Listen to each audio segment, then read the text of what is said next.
Well, here we have a brother from Costa Rica. He asks a question.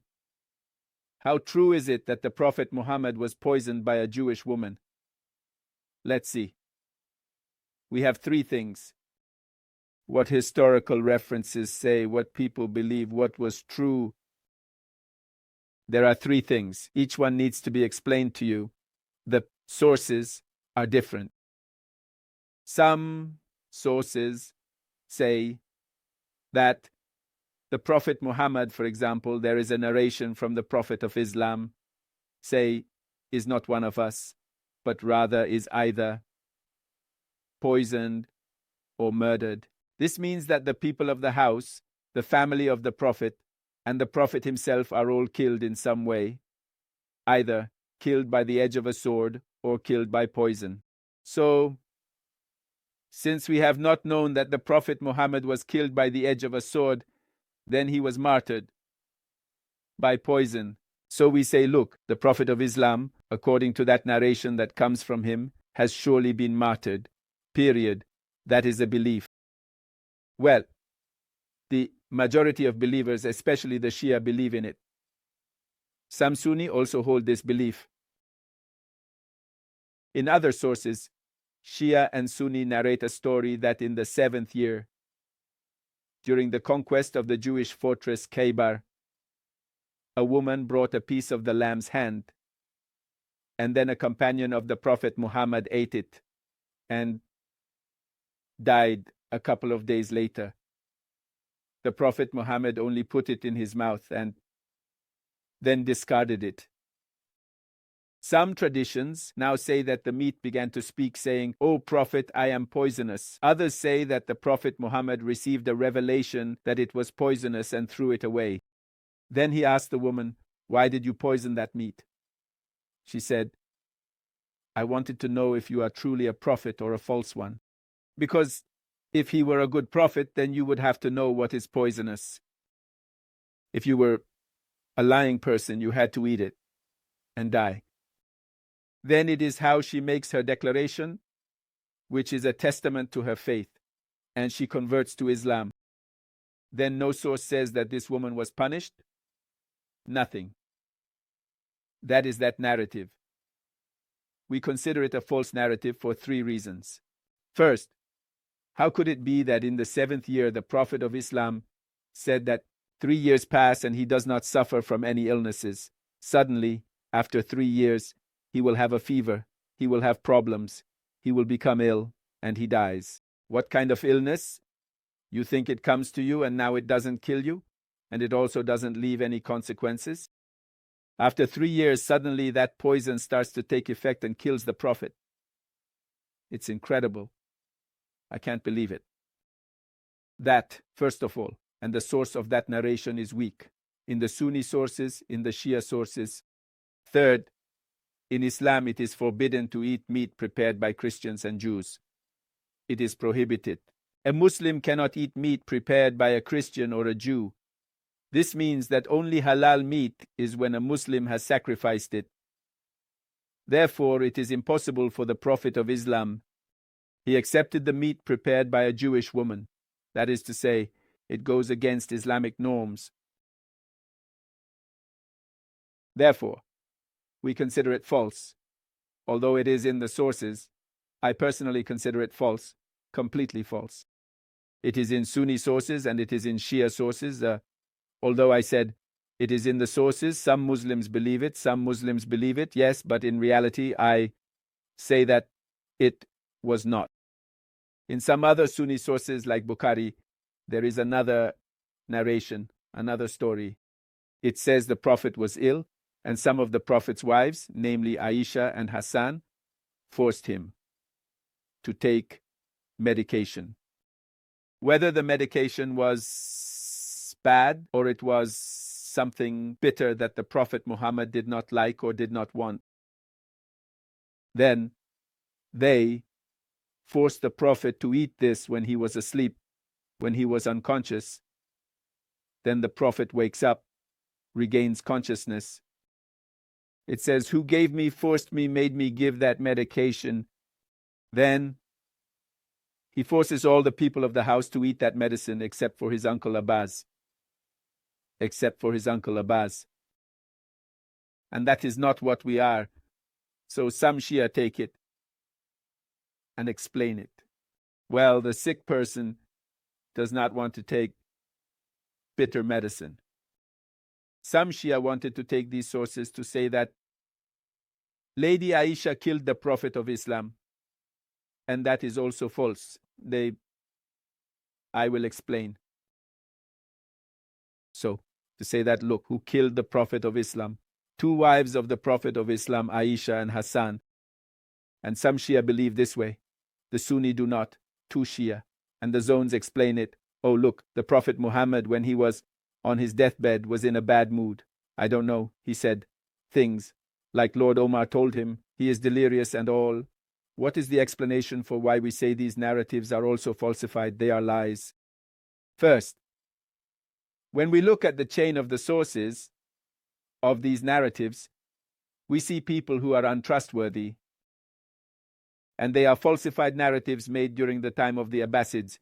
Do you know? After the death of the Prophet Muhammad, there were 3 or 4 caliphs, but we only consider the 4th, who is Imam Ali, and we regard the other 3 as usurpers. Abu Bakr usurper, Omar usurper, Osman usurper. Only Imam Ali is just for us, and Imam Hassan. Then comes Muawiyah, usurper, murderer, oppressor, and after him, his son, who is also an oppressor and a murderer.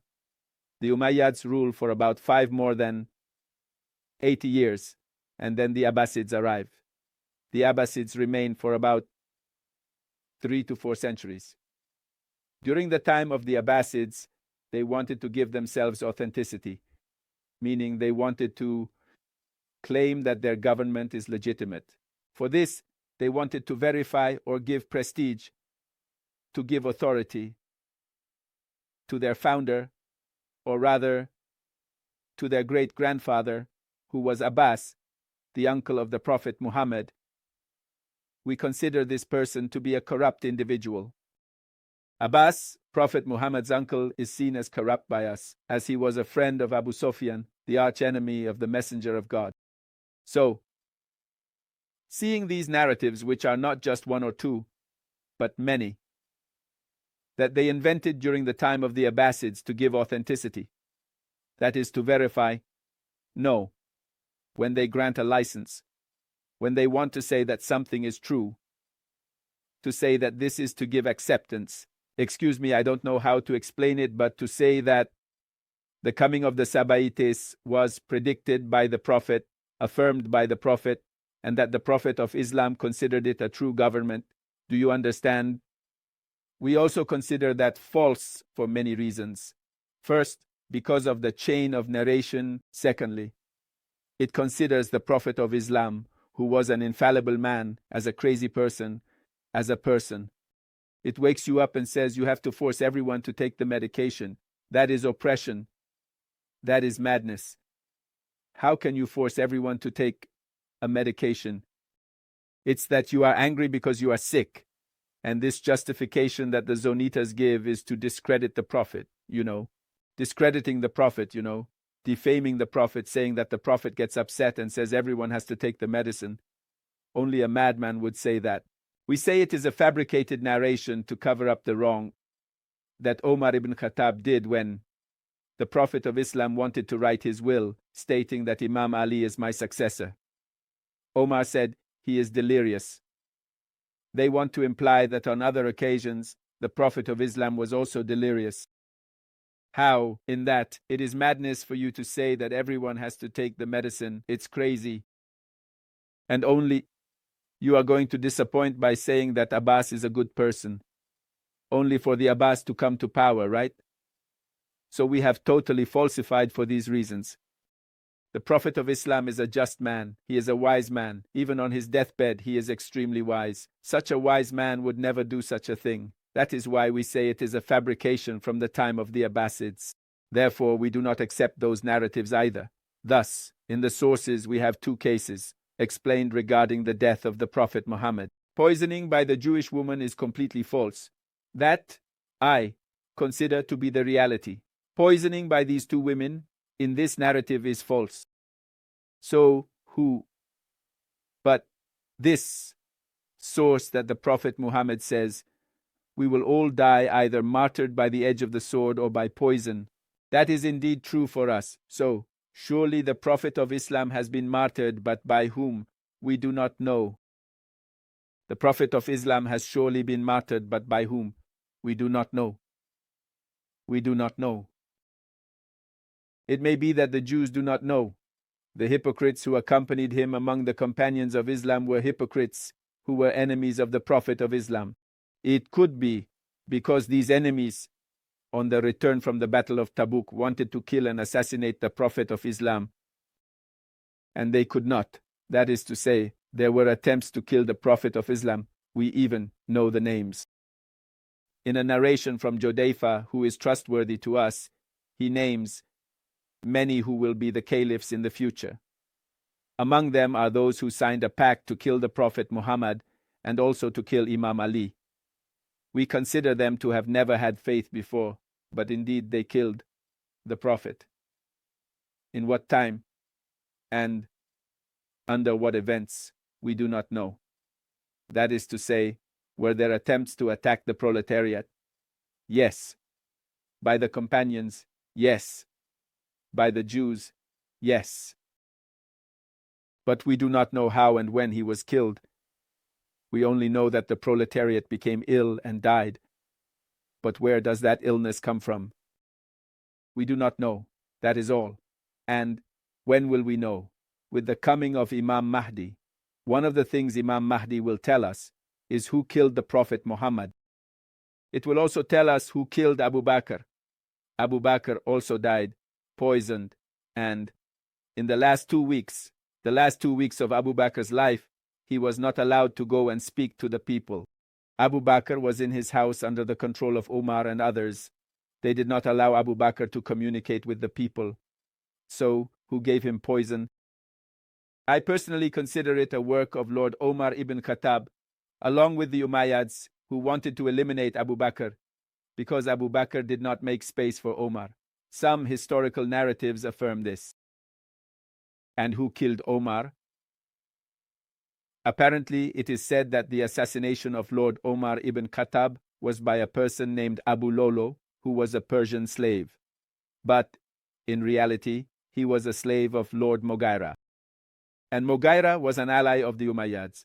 So we consider Omar as well, who is behind the Umayyads. Who killed Osman? They say it was unknown. But when we read the history, we see the dirty hand of the Umayyads behind the assassination of Osman. Then they themselves come to blame Imam Ali for the assassination of Osman. Next, we will arrive at the assassination of Imam Ali. Abdurrahman ibn Muljam al-Muradi is mentioned as the assassin. They say Khawarij, a sect, but when we study that tribe, Muradi did not belong to the Khawarij. And when we study further, if Ibn Muljam was from a Jewish mother, yes, but he had an alliance with the Jewish Ashasib Negei Sekendi, and Ashasib Negei Sekendi was infiltrated in Kufa by Muawiyah. Yes, we see that he was the one who implemented the policies of Muawiyah among the army of Imam Ali. Therefore, I, personally studying history, consider that Ibn Molahid Muradi was a secret agent of Muawiyah. So I see the assassination of Abu Bakr, Omar, Osman, Imam Ali, everything. And Imam Hassan, who poisoned Imam Hassan, Jouda, his wife, who was the daughter of Ashasab Negei Sekendi. Interesting, isn't it? The same infiltrator. So then who gave him the poison? Muawiyah. So after the death, even the Prophet of Islam, after his death, we see the dirty hand of the Umayyads, Muawiyah. So I personally consider about the Prophet of Islam, I have doubts, but the four caliphs, Imam Hassan, then Imam Hussein, who killed Imam Hussein. Yazid ordered the killing of Imam Hussein. So I see all of that as, how to say, the murder of everyone. I see the most responsible person as Muawiyah and the Umayyads. I consider him the murderer of Abu Bakr, Omar, Osman, and Imam Ali, Imam Hassan, Imam Hussein. I consider that Muawiyah directly or indirectly. or his accomplices were behind these assassinations. And Muawiyah was the son of arch-enemies of the Prophet Muhammad. So it is not far from what they have done. We even consider that Prophet Moses was martyred by the team of Sabeh, the priest. Then, as they wrote in the Old Testament, they attacked all the prophets of God. Well, that's all. But one must investigate further and understand better. May God bless you. Wassalamu alaikum wa rahmatullahi wa barakatuh.